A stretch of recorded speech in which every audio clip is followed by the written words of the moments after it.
Un nuevo día comienza con sus retos y oportunidades. La vida nos enfrenta constantemente a tiempos de decisión, pero hoy se presenta una nueva alternativa para corazones que buscan. AMEC Casa de Alabanza presenta Reflexiones de Esperanza.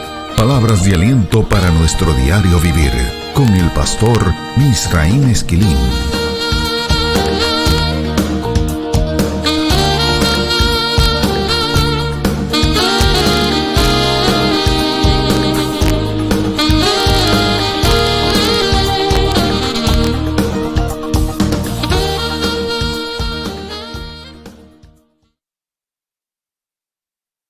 Salmo 91, versos 14, 15 y 16 los leemos en alta voz, a viva voz, para la gloria del Señor. Yo privilegio esta mañana la lectura de la versión Reina Valera de 1960. Esta es la Biblia devocional que mis abuelos y mis padres pusieron en mi corazón, y ya usted sabe que es la Biblia que uno recita. Pero yo no quiero que recites ese pasaje, yo quiero que lo leas conmigo. Versos 14, 15 y 16 del Salmo 91. Por cuanto en mí ha puesto su amor, yo también lo libraré. Le pondré en alto por cuanto ha conocido mi nombre. Me invocará y yo le responderé. Con él estaré yo en la angustia. Lo libraré y le glorificaré. Lo saciaré de larga vida y le mostraré mi salvación. Puedes tomar asiento.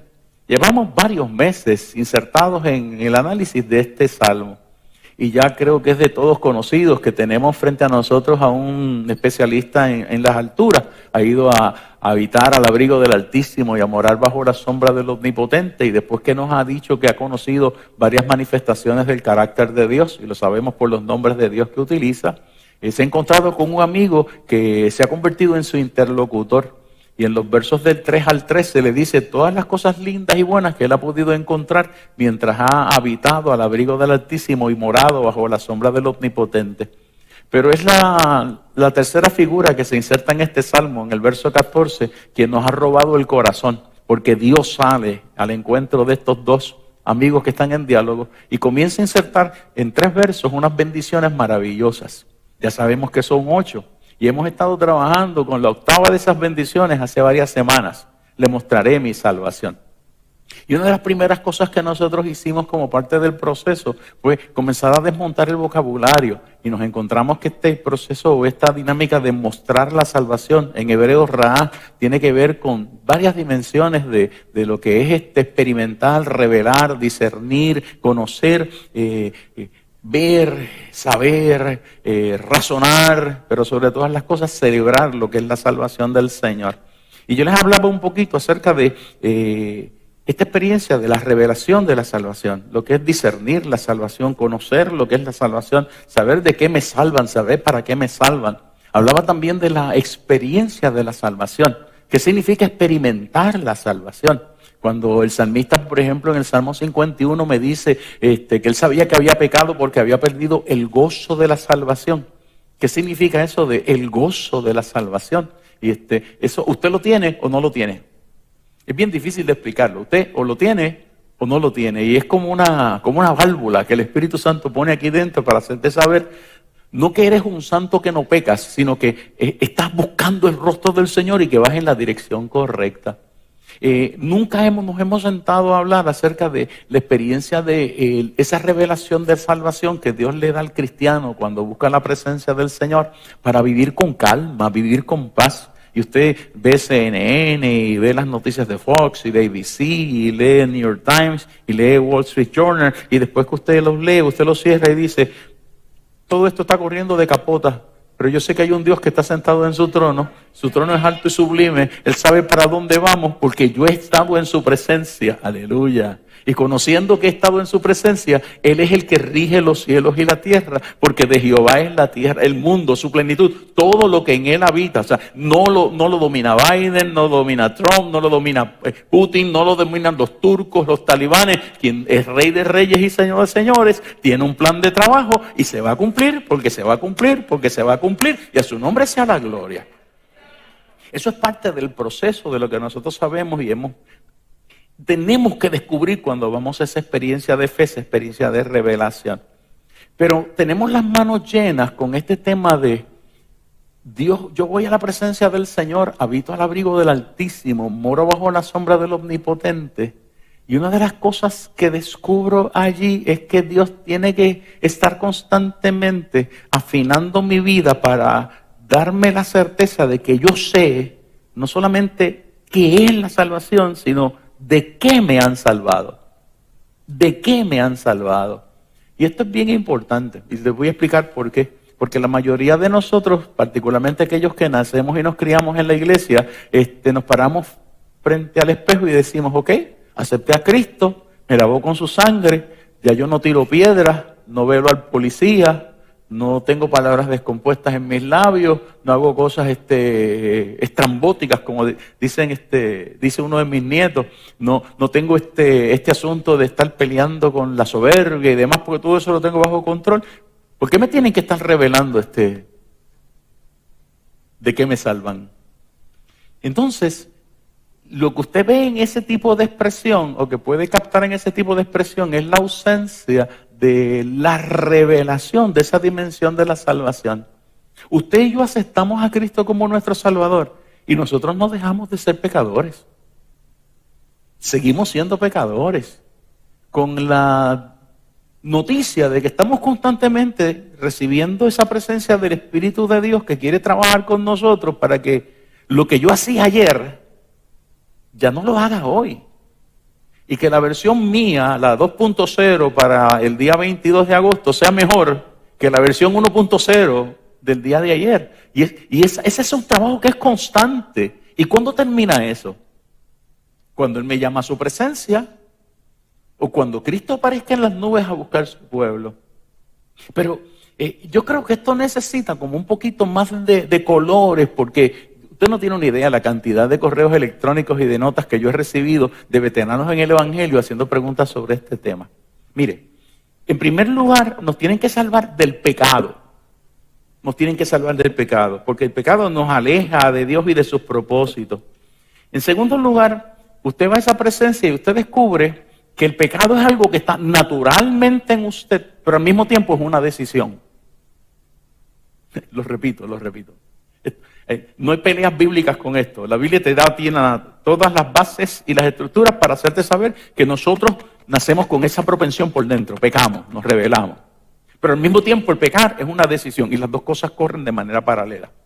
Por eso es que yo tengo que buscar la presencia de Dios. Porque lo que yo quiero hacer, a veces no lo hago. Y lo que yo quisiera hacer, a veces, no lo hago. Y tengo esta dificultad en que necesito estar en esa presencia, no porque yo tenga miedo de perder la salvación. Es porque yo no quiero lastimar a aquel que ha tenido la gracia y la misericordia de aceptarme como su hijo y de acercarme a Él con sus brazos de amor. Ahora, lo que hace esto complicado es que a través de todas las generaciones la iglesia ha tenido que lanzarse a la carretera a buscar lenguaje y buscar vocabulario que explique esto que siempre hemos discutido, pero decirlo y explicarlo en un idioma que la gente lo pueda entender. Y en el mundo de la posmodernidad, para empezar, la palabra pecado es una cosa que está como fuera de moda. La gente no quiere hablar de la palabra pecado. Háblame de faltas. Háblame de debilidades. Y yo lo siento mucho por ti si crees que yo voy a partir de una premisa postmoderna de que voy a hablar de faltas y debilidades. En la Biblia eso se llama pecado. Y yo tengo que llamar las cosas por su nombre. Es el problema más grande que tenemos yo. El problema más grande no es que los talibanes se estén quedando con Afganistán. El problema más grande no es que los chinos tengan a cargo todo lo que son las minas en Afganistán desde el año 2012. El problema más grande no es el COVID.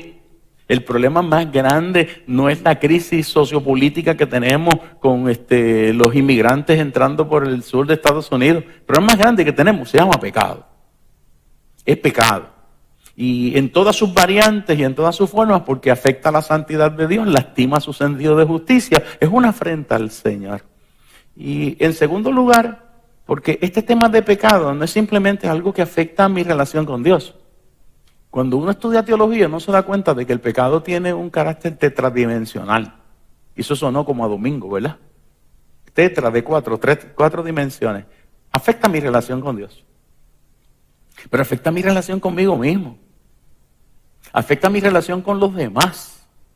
Y afecta mi relación hasta con la creación. Entonces, cuando yo voy al abrigo del Altísimo y moro bajo la sombra del Omnipotente, Dios me dice, siéntate aquí, vamos a hablar un poquito acerca de esto. ¿Estás trabajando con la gula? Sí, trabajé con la gula. Ya no te metes cosas extrañas al cuerpo. No, yo dejé de tomar y dejé de hacer todas esas cosas. ¿Tu vocabulario ha mejorado? Sí, ha mejorado un poquito. Pero pregunto, ¿cómo está tu relación con los demás? ¿Cómo está tu relación contigo mismo? ¿Cómo está tu relación con la creación? Vamos a hablar un poquito acerca de esto. Y uno se percata que cuando uno tiene esas conversaciones, el tema de la salvación del pecado trasciende a los conceptos bíblicos que nosotros hemos venido discutiendo aquí por varias semanas. Amartilla, errar en el blanco, abón, iniquidad, todas estas cosas que nosotros hemos mencionado se mueven de piso porque entonces trascienden a otras dimensiones en las que yo no sabía que estaba pecando. Yo no sabía que lo estaba haciendo mal y yo necesito la intervención de Dios ahí dentro. ¿Están conmigo o ha sido muy complicada esta introducción?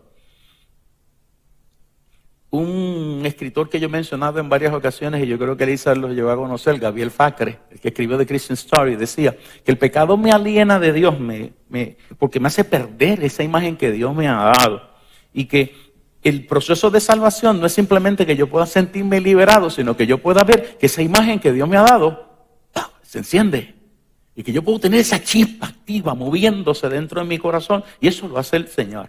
Ahora, él decía, y él utilizaba un concepto que a mí siempre me llamó la atención, él le llamaba a Dios el envisioner, el Dios que puede concebir mi historia, que tiene una visión de quién soy yo y que me ve desde A hasta Z. Y que cuando yo peco, lo que me sucede es que yo recibo esa invitación de Dios que me dice, camina desde A hasta Z, y mi respuesta es, ese es tu plan, haz lo que te dé la gana, yo decido hacer con mi vida lo que yo quiero. Y eso se llama rebeldía. Por eso es que casi todos los especialistas en este campo le llaman al pecado, lo que Soren Kierkegaard titulaba el salto cualitativo. Yo me voy de mi experiencia, de mi relación con Dios y yo voy a caminar como yo quiero. Mire, este es un tema que uno viene estudiando toda la vida. Yo recuerdo que cuando estaba adolescente, papi me puso en las manos un libro de un señor que se llamaba Emil Brunner. Sí, el libro lo recuerdo como ahora, lo escribió en 1937. Y para que no se me olvide del título, lo puse por aquí, el imperativo divino, The Divine Imperative. Y ese título, ese libro lo que decía era que nosotros vivíamos en el pecado porque nos habíamos emancipado de Dios. ¿Tú te acuerdas que Wade Eaton decía que el pecado era la respuesta nuestra a convertirnos en actores independientes? Esa era la frase que él utilizaba. Siempre que lo utilizaba, estamos hablando, Cari y yo acá, perdóneme la digresión, de un profesor de Antiguo Testamento que teníamos en el seminario evangélico en los años de no me acuerdo. Sí, lo voy a dejar ahí, Cari, lo voy a dejar ahí. Ese divine imperative que me coloca a mí como pecador en este tema de emanciparme de Dios, yo creo que era lo que Eaton expandía cuando decía, me convertí en un actor independiente, porque Dios tiene su plan, pero yo decidí tener el mío. Déjeme aterrizar ahí. No te lo dije en la mañana, pero búscate Primera de Samuel capítulo 15, hija, Primera de Samuel capítulo 15, el verso es el 23.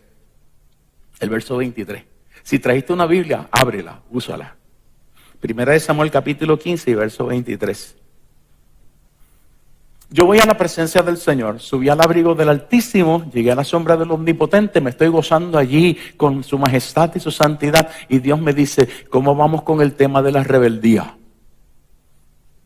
¿Y cómo que el tema de la rebeldía? Sí, con el tema de querer hacer lo que tú quieres. Pero es que yo tengo derecho. Primera de Samuel capítulo 15 y verso 23.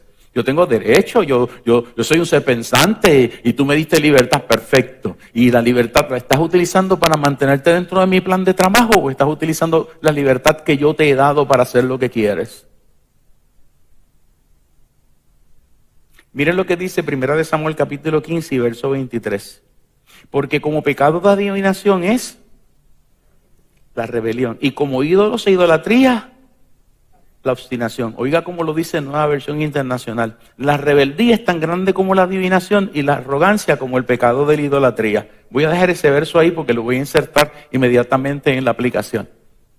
Yo decidí que yo soy dueño de mi vida y de mis circunstancias. Yo me entregué a Cristo Jesús. Yo no hablo malo, no uso palabras soeces. Yo no tomo licor, yo no hago cosas extraordinarias ni estrambóticas, yo no le falto el respeto a Dios, pero yo tomo mis propias decisiones. Y voy delante de Dios no a preguntarle si lo que voy a hacer es correcto, sino a darle gracias a Dios por lo que estoy haciendo. Y a informar, que eso es bueno lo que estoy haciendo. Es que lo que yo estoy haciendo no es malo. Pero saqué a Dios de la película. Y la pregunta que no le he hecho a Dios es, ¿esto que yo voy a hacer es bueno? ¿Forma parte del plan que tú tienes para mi vida? Hello. Un día el apóstol Pablo le dice a la iglesia en Corinto, yo sé que ustedes tienen un camino que es bueno, pero yo les voy a hablar de un camino que es más excelente. ¿Y qué significa esto? Que cuando yo voy a la presencia del Señor, de lo que Dios me concientiza, de lo que Dios trabaja con mi alma es, yo necesito que tú te mantengas afinado en mi plan. Yo no quiero que tú hagas las cosas porque sí, ni siquiera porque yo te las digo. Es porque necesitas recibir revelación en tu alma de qué es lo que yo quiero hacer contigo y hacia dónde yo te quiero llevar. Y cuando tú no haces esas asignaciones, es rebeldía y es obstinación. Y ese texto dice que para Dios la rebeldía es como la hechicería. Y la obstinación es como idolatría. ¿Por qué es idolatría? Porque me estoy poniendo yo en el medio. ¿Le hace sentido lo que les estoy diciendo esta mañana? Entonces, cuando el salmista dice, Dios me bendijo de tal manera que lo último que me dijo fue, como tú has decidido confiar en mí y poner en mí tu amor, yo te voy a dar revelación de lo que es la salvación. Te voy a decir hacia dónde yo te quiero llevar, pero al mismo tiempo te tengo que cuidar de aquello que puede impedir que tú alcances lo que yo tengo para tu vida. Oh, yo no sé si para ti eso es importante, pero para mí lo es. Porque yo creo que entonces lo que me está diciendo es, te voy a enseñar a usar la libertad que yo te he dado, no para bendecirte a ti mismo, ni para encontrar seguridad en cosas humanas y finitas, sino para encontrar seguridad y esperanza en el mensaje y en el plan que yo tengo para tu vida. ¿Cuántos creen que Dios tiene un plan para nosotros? Lo cantamos aquí, ¿verdad? Tienes un plan y se cumplirá. Pero ¿de verdad nosotros queremos alinearnos con el plan de Dios? Yo no quiero entrar en conflictos pastorales, pero hermano, usted sabe la cantidad de personas que se le acercan a uno para decir, pastor, vengo a informarle que tomé esta decisión. Entonces tú sabes en tu corazón que lo que están decidiendo no es correcto. Y les voy a decir algo. Cuando era muchachito y no tenía canas en los bigotes ni en el cabello, tenía esta sola obsesión de sentarme con ellos y tratar de convencerlos. ¿Sabes lo que he aprendido en el camino? Que van a hacer lo que quieren. Y con muy pocas excepciones me he sentado y les he dicho, ¿tú estás seguro que eso es lo que Dios quiere que tú hagas? ¿Sabes lo que me dice el Espíritu de Dios después de eso? Siéntate y prepara la maletita de primeros auxilios, porque en la próxima curva se van a ir de cabeza y van a llegar con las rodillas y los codos hechos pedazos, y cuando regresen tú le vas a decir, siéntate, vamos a curarte un poquito y vamos a ver si ahora entiendes por qué no se podía hacer eso. Pero si yo no iba a pecar, lo que yo quería hacer era correcto. Yo quería estar en el sitio correcto. Bueno, déjeme seguir. Es el mal uso de la libertad que Dios nos ha dado. Y es un asalto a la santidad y a la justicia de Dios. Porque es una vida que decide servirse a sí misma en vez de servir al propósito santo. es un mensaje pastoral atravesado, ¿yo? Ahora, es importante entender que esta dinámica se da a nivel individual, pero se da también a nivel colectivo, porque las instituciones pecan, los pueblos pecan y abusan de esto. Les voy a dar ejemplos prácticos inmediatamente. ¿Por qué nosotros hemos dicho en esta casa que la política sin principios es pecado? Sencillo, porque una política que no vive bajo los principios del reino, ¿a quién se sirve? Se sirve a sí misma. ¿Y a quién le hace daño? A todos. Les doy un ejemplo. Nosotros tenemos en Puerto Rico corporaciones que son monopolios. O sea que nunca han tenido una bendita competencia. ¿Y cómo una corporación que es un monopolio, que no tiene competencia, puede quebrar? Hello. Sigo. En Puerto Rico, la deuda nuestra sube a 132 mil millones de dólares cuando uno le suma todo lo de las corporaciones y del retiro que usted y yo pagamos y que otro se llevó. Lo voy a dejar ahí. ¿A dónde se fue ese dinero? No está en las calles, no está en las escuelas, no está en los hospitales. Eso se llama política sin principio. ¿A quién le hace daño? A nosotros. El problema es que hemos visto este desarrollo de pecado durante años y que hemos dicho, después que hagan algo, que sigan robando, porque después de todo, todos roban. Y esa era la actitud correcta. Ahora tenemos un país en quiebra y un país con un desorden de tal naturaleza que hemos tenido año y medio para preparar las escuelas para comenzar este año educativo y las escuelas no están listas. En algún sitio hay alguien que está trabajando para sí. Y no me diga que son las mismas personas, porque son generaciones distintas, con las mismas malas mañas, y se cambian los colores de los partidos políticos para... Pecamos nosotros. Y usted se pregunta, ¿qué faltó aquí? ¿Quiere que le diga algo? Faltó presencia de Dios. ¿Por qué? Porque si hubiese habido presencia de Dios, esos que suben al abrigo del Altísimo y moran bajo la sombra del Omnipotente, hubiesen estado como los Natanes, los Jeremías, los Isaías, los Malaquías, los Miqueas, los Amós los Juan el Bautista, por si quiere alguien en el Nuevo Testamento, diciéndole a los Herodes de este tiempo, así te dice el Señor, tienes que empezar a trabajar con esto. En cambio, en muchos momentos la iglesia pareció más política que religiosa y decidimos jugar los juegos políticos y usted conoce cuáles son los resultados. La gente pregunta, y usted dijo hace un ratito que se peca contra uno mismo. Sí, se peca contra uno mismo. El Señor le decía a la iglesia en Corinto que el que se une con rameras contra su cuerpo peca. Y en Romanos capítulo 2 hay una lista completa de inmundicias y de dolores de cabeza que el daño se lo hace uno mismo. Usted dijo también que se peca contra los demás. ¿Usted recuerda la palabra del hijo pródigo, el capítulo 15 de Lucas? Cuando el muchachito va a venir de regreso a la casa de su padre. ¿Cómo dice el discursito que le ensaya? En la casa de mi padre los jornaleros comen mejor que yo. Yo voy a ir delante de mi padre y le voy a decir, Padre, he pecado contra el cielo y contra ti. O sea que se peca contra Dios, pero se peca contra los demás. Y aquellos que quieren notas sobre pecado contra la creación, yo creo que en el libro del profeta Habacuc, yo tomo una nota por aquí sobre esto. Ok, Habacuc capítulo 2 y verso 17, donde dice que el Señor va a castigar a la nación por el daño que le hizo a los bosques del Líbano y que le hizo a las ciudades, la violencia que le hizo a los demás. O sea que todos estos procesos de rebeldía, de alejarse del propósito de Dios, de querer hacer lo que yo quiero, de usar la libertad que Dios me ha dado de una manera incorrecta, tiene sus efectos con la creación, contra mí mismo, contra mis semejantes, pero sobre todas las cosas contra Dios. Ahora, todo eso es, como dicen los muchachos en Puerto Rico, el frosting, este es el icing on the cake. La verdad detrás de todo esto es que me tienen que subir a la presencia del Señor para hacerme saber que el pecado es idolátrico. No trabajar correctamente con el pecado me convierte a mí en un idólatra. Porque lo que yo estoy consiguiendo con el pecado es que se distorsione la imagen de Dios en mi vida.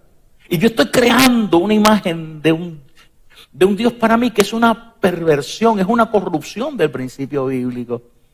Y usted se preguntará, pero ¿por qué usted hace énfasis en eso en esta hora? La respuesta no es muy complicada. El COVID va a pasar. El COVID va a pasar, como todas las otras pandemias y epidemias que hemos tenido en el planeta a través de la historia. Y cuando eso suceda, la gente que no conoce al Señor va a reclamar a una iglesia. Pero una iglesia, no verás que dicen sí que manda y anda santo y andan con la Biblia debajo del brazo, sino una iglesia que sea capaz de modelar lo que es el mensaje de salvación. Y de hacerle saber a la gente que no pecar va más allá de hacer todas las cosas que están descritas en los 7 pecados capitales que mencionamos hace 2 semanas atrás. Que si se requiere vivir una vida santa delante del Señor, no tiene que ver con mangas largas, bigote, patillas o faldas hasta acá abajo, sino con una vida que nace y se desarrolla porque ha tenido una relación tan brutal con el Señor, tan hermosa y tan linda con Él, que vive para honrar a Dios, vive para glorificar a Dios, vive para hacer lo que es correcto, vive para extasiarse en su presencia y para decirle a los demás de dónde es que emana ese gozo y emana esa alegría. Si la iglesia que sale de la pandemia no ha estado al abrigo del Altísimo, no mora bajo la sombra del Omnipotente, se va a tirar a la carretera con las mismas quejas, las mismas angustias, los mismos lamentos y las mismas respuestas que tienen aquellos que no conocen al Señor. ¿Y dónde es que está la diferencia? ¿Dónde es que está la diferencia? Es importante entender que el pecado no se vence con la fuerza humana. Hay muchos que se pasan peleando. Y yo voy a hacer esto porque yo no quiero pecar. Y eso está chévere. Porque la decisión de pecar o no pecar es tuya.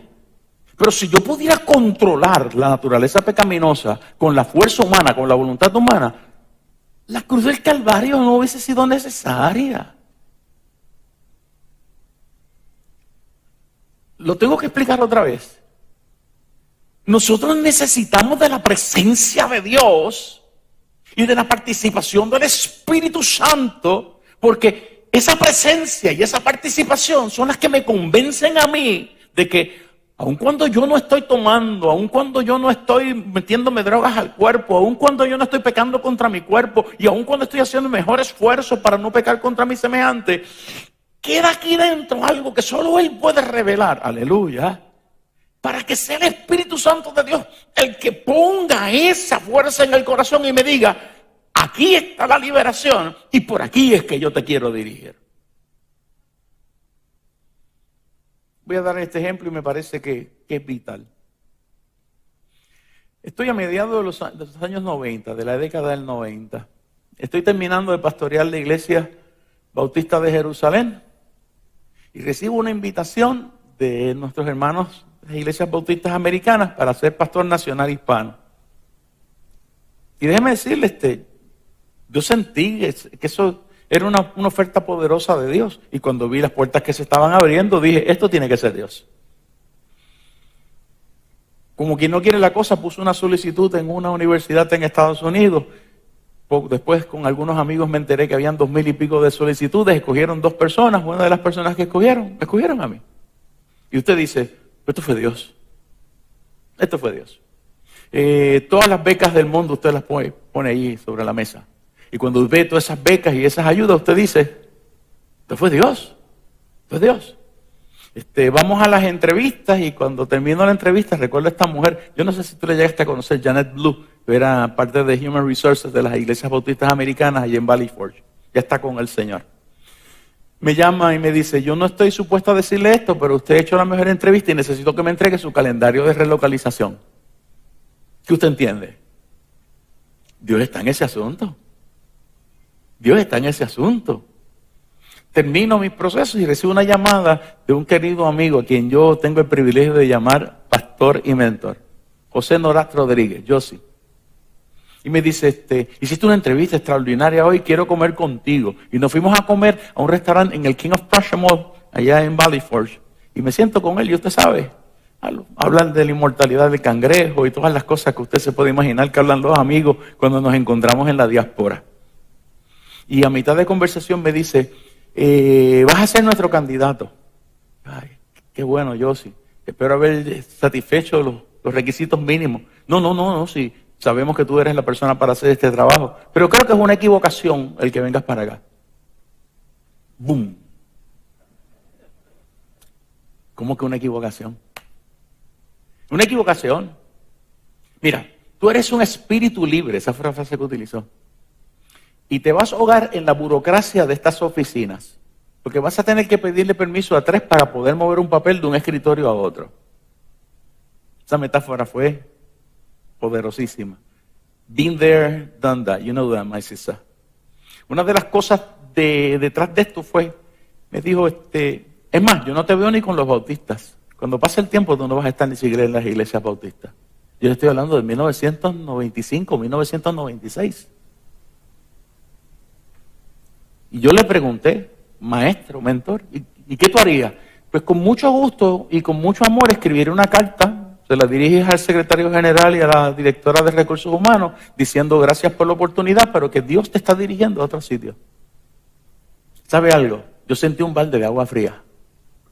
Porque en mi corazón, todo eso que estaba pasando era Dios.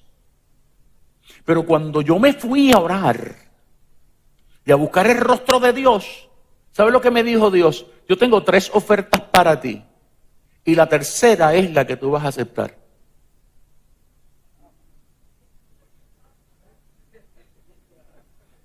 Por favor, no me pida que lo repita. ¿Usted sabe cuál era la tercera? Esta iglesia. Y yo recuerdo cuando José Luis de León llegó a casa con el doctor Vargas y se sentaron en mi sala. Pastor, su papá está enfermo y se quiere retirar, pero no se va a retirar hasta que usted venga a pastorear la iglesia.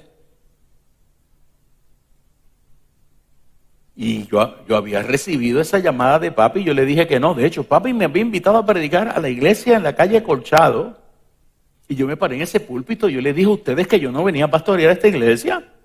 Aquí hay hermanos de esa época que saben que lo que estoy diciendo fue exactamente así. Yo no vengo a pastorear a MEC.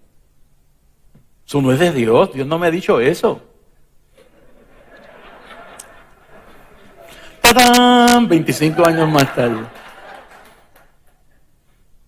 Aquello que estaba poniéndose sobre la mesa era pecado, pero se iba a convertir en pecado. ¿Por qué? Porque yo estaba funcionando como un actor independiente del plan de Dios. ¿Cuál era el plan de Dios? Pasar 3 años aquí sin salario, con los muchachos entrando a las universidades, para que ellos pudieran conocer al Dios que suple, al Dios que liberta, al Dios que hace milagros, al Dios que hace prodigios. Usted los ve los 4 ministrando en el altar y usted se pregunta que de qué revista los cortaron. No, eso es el molino de Dios, la prensa de aceite de Dios.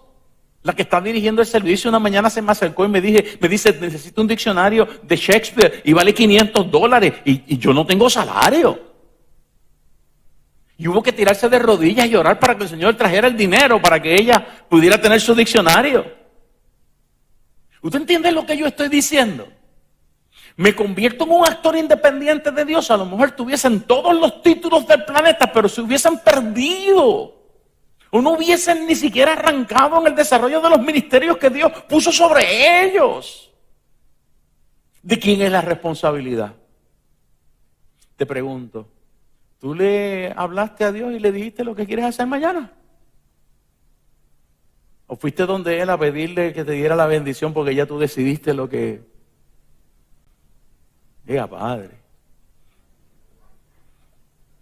Déjeme seguir acá porque... estoy viendo algunas caras descompuestas y notará que el poder para vencer el pecado entonces no es mío. Tiene que venir del cielo. Porque Dios te tiene que agarrar y triturar. y desmontarte de tus agendas y desmontarte de lo que tú quieres para que Él pueda componer en tu vida lo que Él quiere hacer, porque después de todo, lo que Él quiere hacer es lo que es correcto y es lo que es perfecto. Déjeme empezar a hilar un poquito más fino en este propósito o en este proceso. Hay alguien que me preguntaba en la semana en un correo electrónico, y yo lo escribí para la reflexión que se publica hoy, si el pecado, si se podía definir algún tipo de consecuencias que tenía el pecado. Mire, y de esto hay materiales que ni regalándolos se acaban. Uno de los más certeros y más precisos para aquellos que llevan notas sencillas es la teología básica de Riley. Y él decía, sí, el pecado tiene como consecuencias que afecta el propósito de Dios para nuestra vida. Afecta la voluntad porque me convierte en esclavo de los deseos del enemigo. Y afecta al cuerpo, porque es verdad que no todas las enfermedades son producto del pecado, pero el pecado afecta al cuerpo y afecta a los demás, porque una vez yo comienzo a tropezar en estas cosas, eso tiene efectos sobre otras personas. Cuando yo escribí estas notas, yo le decía al Señor,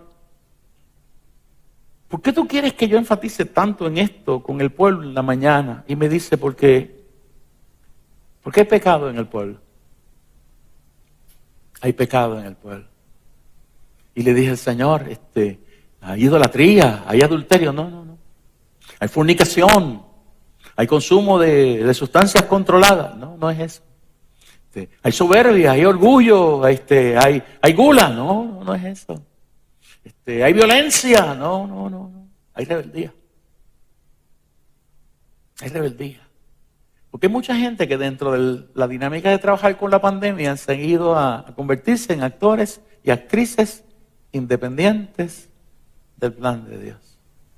Y vamos delante de Dios, no para que Él nos diga qué es que tenemos que hacer, sino para que Él bendiga lo que nosotros estamos haciendo. Y es ahí que necesitamos detenernos en esta mañana. Porque hay que regresar a la cruz. Hay que regresar a la cruz. Cuando el texto del Antiguo Testamento dice, le saciaré de larga vida y le mostraré mi salvación, lo que está diciendo es, le voy a hacer caminar con los ojos puestos en Jesús, autor y consumador de su fe. Caminando no hacia donde quieren, no hacia lo que quieren, sino caminando, despojándose de todo aquello que pesa y les asedia. Mis deseos, mi voluntad, mis anhelos, mis sueños. Nota ese proceso posesivo, mío. Y entonces decirle al Señor que esa salvación trabaje y opere en mi vida aquí y ahora. Esa intervención del Espíritu Santo, la Biblia la describe de muchas maneras. Uno de ellos, y es el que más vemos en el ambiente pastoral, le llamamos el tema de la santificación. Y Tito capítulo 3 y verso 5 habla mucho acerca de esto. Hay una regeneración que produce la sangre de Cristo y hay una santificación que produce el Espíritu Santo de Dios. Pero casi nunca nos detenemos a ver esa función, no desde el punto de vista de lo que me añade, de lo que me suple, sino del proceso de redarguirme que yo necesito. Esto es un tema que yo creo que necesitamos desarrollarlo en una vigilia, y le voy a explicar por qué. Porque ya no se trata de los grandes lienzos y de las grandes costuras que yo necesito en el ropaje que me están haciendo, sino del fine tuning, de la afinación que yo necesito en mi alma, en mi espíritu y en mi pensamiento. Lo voy a decir con una metáfora bíblica. Lo que echa a perder el viñedo, lo que echa a perder el propósito de Dios, casi nunca son las grandes fieras ni los grandes conflictos que nosotros tenemos. Son las pequeñas zorras. Las pequeñas cosas que a mí por costumbre ya ni las considero. Y en muchas ocasiones ni me molesto en presentárselas al Señor. Sea honesto con usted mismo. Mire hacia atrás y pregúntese cuántas decisiones usted ha tomado en los últimos meses en las cuales usted no consultó a Dios. Y escuche esto, no es llamar profetas, no es llamar apóstoles. Yo creo que esto es un trato tan personal que Dios tiene que hacerlo con uno mismo. Y no es que yo esté en contra de profetas, ni de visiones, ni de revelaciones, pero cuando yo necesito un profeta, yo no lo busco. Dios lo trae, Dios me encuentra. Pero este trato es tan personal que tiene que haber un canal de comunicación directo, íntimo conmigo constantemente. ¿Dónde consigo eso? Al abrigo del Altísimo y bajo la sombra del Omnipotente. No sé si usted recuerda que hace cerca de año y medio atrás yo les decía a ustedes que yo fui delante del Señor a contar unos testimonios bien lindos, bien hermosos que se estaban dando al principio de esta pandemia. Y cuando yo fui delante de Dios a darle las gracias, mira lo que hiciste, mira la provisión, mira cómo abriste las puertas, mira cómo ensanchaste esto. La respuesta de Dios fue, pero no me has entregado tu ansiedad. Y que a mí me bajaron. Porque yo estoy gozoso ese día diciéndole al Señor todas las cosas lindas que Él está haciendo. Y lo próximo que me recuerda es lo que yo no he entregado. Lo voy a decir de otra manera para que sea más fácil de entender. Uno puede pasar el tiempo de la pandemia pidiéndole a Dios acerca de lo que uno necesita y de lo que uno quiere. Y eso es un buen ejercicio. La Biblia dice que lo puedes hacer. Pero creo que ese es el camino bueno. Ese no es el camino excelente. O uno puede pasar el tiempo de la pandemia diciéndole al Señor, este es un tiempo glorioso para que tú me pases la radiografía de tu espíritu y me permitas ver aquí dentro qué me falta. ¿Dónde te sigo fallando? ¿En qué área yo necesito mejores controles? Ejemplo. Yo he decidido en esta casa, desde que empecé el pastorado, que las necesidades de esta casa, yo las llevo de rodillas delante del Señor. Y no se las menciona a nadie. ¿Por qué? Porque si yo decido compartir las necesidades de esta casa con otras personas, me voy a encontrar que es bien probable que inmediatamente se solucionen, pero es porque la gente va inmediatamente a hacer. Y yo necesito que haya un testimonio de que sea el Espíritu Santo de Dios el que haga las cosas. Y doy el ejemplo, tonterías, esos monitores que usted ve ahí atrás. Nosotros teníamos monitores de esos en la calle 109, en la Palmer. Y le dije al Señor, me faltan los televisores de atrás. Me fui de rodillas. Al otro día. Llegaron unos hermanos y me dijeron, pastor, faltan unos monitores en la parte de atrás y nosotros sentimos en el corazón regalárselos a la iglesia. Y trajeron el dinero, se compraron los monitores y se pusieron ahí. Esto para mí es un dolor de cabeza porque yo no me escucho. Pero los muchachos lo necesitan. ¿Y qué fue lo que le dije al Señor? Mira, hay una cosa que se llaman monitores de oído, que son electrónicos, inalámbricos. Manifiéstate ahí. Y pasaron 2 días. Pastor, hay que comprarle monitores electrónicos a los muchachos, ¿de verdad? Sí, que sean inalámbricos, perfecto. Y nosotros venimos a traer la ofrenda y pusieron ofrendas dedicadas. No se pueden utilizar para otra cosa, son para eso. Me pasa con los acústicos de esto aquí. Y lo puedo decir ahora con libertad. Nosotros tenemos un problema de sonido aquí extraordinario porque esto es una fábrica, esto no es un santuario. Y para poder corregir esto hace falta que esa belleza que nosotros tenemos de techo sea adornada con unos modelos de unos paneles. Yo voy donde los síndicos y hablo con los síndicos y lo próximo que usted va a ver es que los síndicos van a votar y por consenso los mandan a poner. Pero ¿para qué yo voy a tocar el dinero de la iglesia si Dios puede proveerlo? Pues me fui de rodillas en una esquina, Señor, acuérdate del techo. 3 días, me llama una persona y me dice, pastor, yo creo que hay que corregir ese asunto del sonido de la iglesia. Mande a cotizar el tema de los acústicos de todo el templo, que mi esposa y yo hemos decidido que se los vamos a regalar a la iglesia. Y esta semana ya empezaron a hacer los inventarios de esa cosa. Entienda esto. Dios no tiene tratos preferenciales con nadie. Pero si usted decide buscar el rostro del Señor y usted sabe de rodillas, todas las necesidades que usted tiene, ya Dios las tiene suplidas. Por lo tanto, use ese tiempo para otra cosa. Entonces, ¿cuáles son las oraciones que usted cree que debemos levantar? Bueno, yo levanté una ayer en el techo de la casa. Eso es una metáfora en esta casa. Cuando yo oro en el techo de la casa, la gente sabe que hay problemas, hay problemas. Me fui al techo a orar, pero no estaba orando por los problemas de la casa, estaba orando por mí. Dime, Señor, ¿qué falta? ¿Qué falta? Y te voy a explicar por qué. Porque recibo una nota de Rebeca diciéndome cuál es la condición del nene. Y como decía uno de los médicos cuando le compartíamos la información, a veces es mejor no saber. Hoy está consciente de todo lo que está sucediendo. Y está agarrada de todas las promesas del Señor.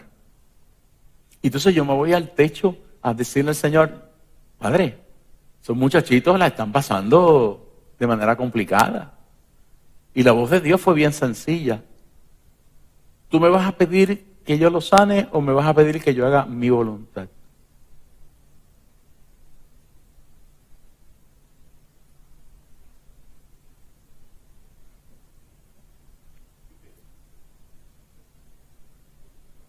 Habló como papá, habló como abuelo. Póngase en esos zapatos. Cuando le escribo a Rebeca, Rebeca lo que me dice es, yo estoy orando para que el Señor tenga misericordia, pero que haga su voluntad. Y a menos que usted sea madre, que haya sentido en su vientre una criatura moviéndose, usted no entiende lo que yo acabo de decir.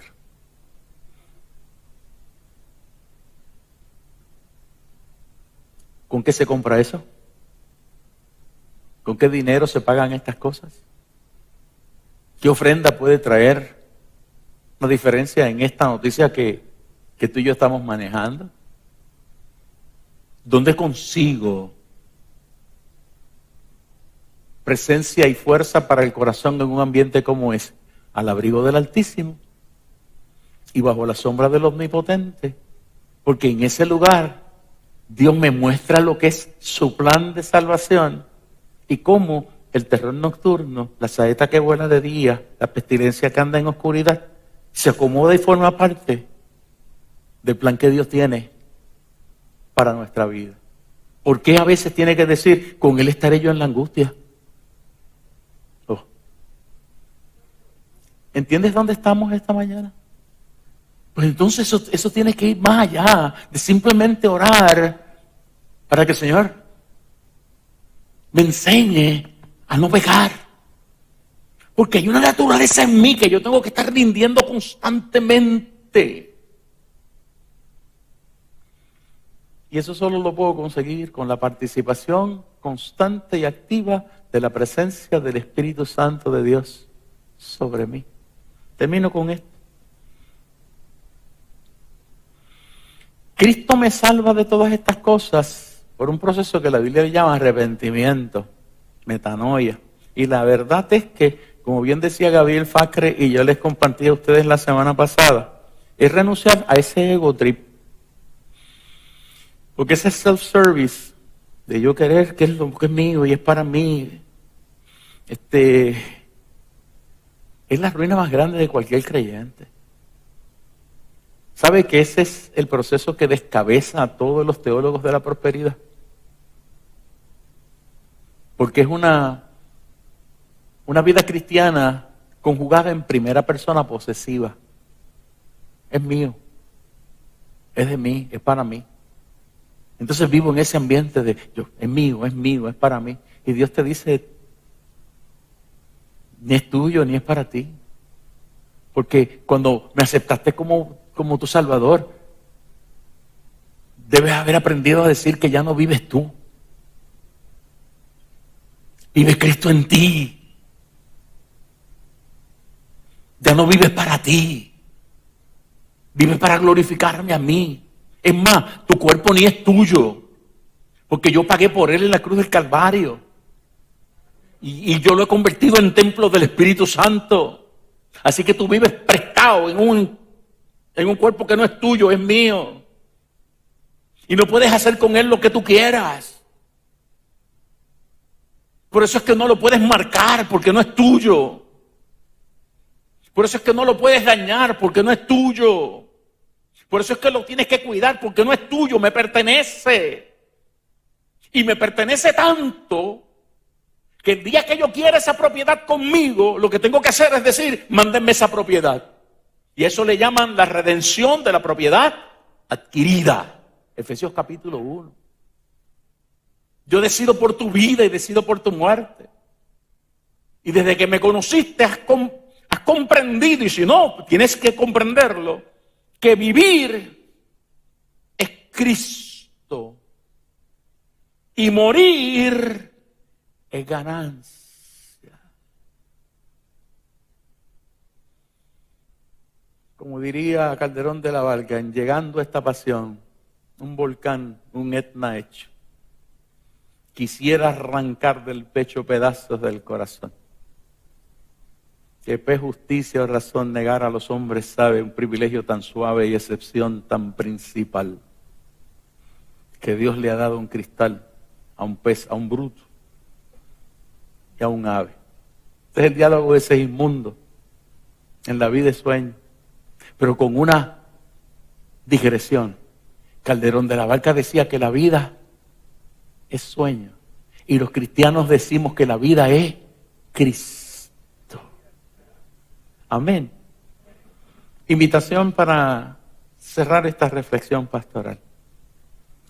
Vamos a usar esta semana para ir al abrigo del Altísimo y habitar bajo la sombra del Omnipotente, pero pretendiendo que allí nos van a revelar de qué nos están salvando. ¿Qué queda en nosotros que Dios tiene que remover?